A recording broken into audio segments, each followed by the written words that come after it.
Udazkeneko hostoek ibaietako ur gainean bidaiatzen dute gizakiaren kontzientzia biluzia agerian utziz. Oso importantea zala, esposizioan agertze enmarkaute ez bakarrik kuadroa baizik eta poema. Era berean, ikusteko poema bat izan likela irudi bat, baina irudia zelan ipintzen dauen ikusike poemare holan agertu likela. Hitzaren itzalak erakusketa zabaldua da Gernikako kulturretxean.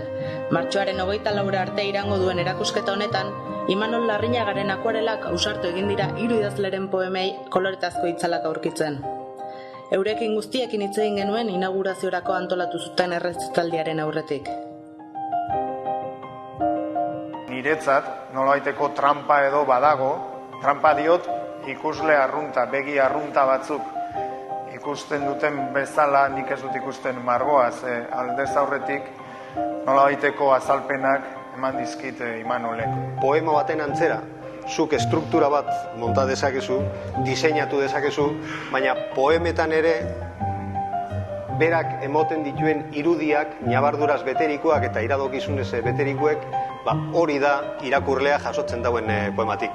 Nik hau egiterakoen estruktura margo dezaket, baina gure dut urak, eurak, liberdadeaz, joatea, nabardurak egiten eta orduen beste irakurketa azaroso bat emotie kuadroari ez. Lebiatan eroriak. Tabernak estatuak datozkit gogora. Leio gandu, dado iruzurti eta bizar sarriak. Alga eta arrantza sokez eginak. Marmarra eta marmarraren gainetik, balantzaka goletak portuan. Abiatu aurreko dardara zimurrean. Hanemenka, egurrezko hankadun arloteak, sudur mintzetan arpoiak eta aragia. Lebiatan eroriak itxaso sakonean, itotzen ez diren arrainen artean.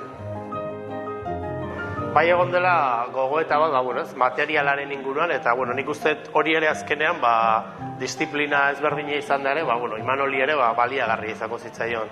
Ur margoa da, akuarela da berez, poemak aipatzen du ura, bidaia, kontzientziaren zirriburro bat, kontzientziaren argi naste, gizakiaren ustasuna.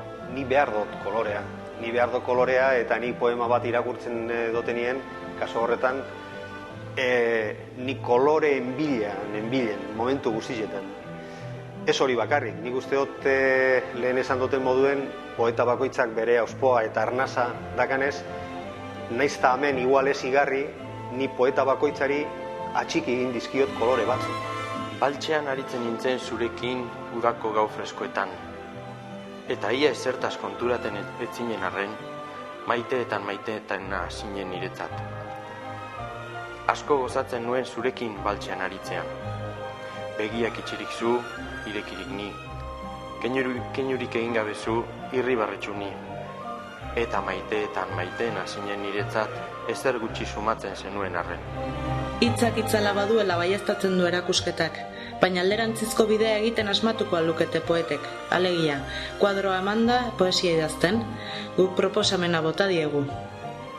Lehenengo planteatu behar da, ondo hausnartu beharko genuke, eta interesgarria eta polita da. Bera zirikatzen badegu eta margotze jarriko balitz, ez genuke arazorik eukiko nik uste.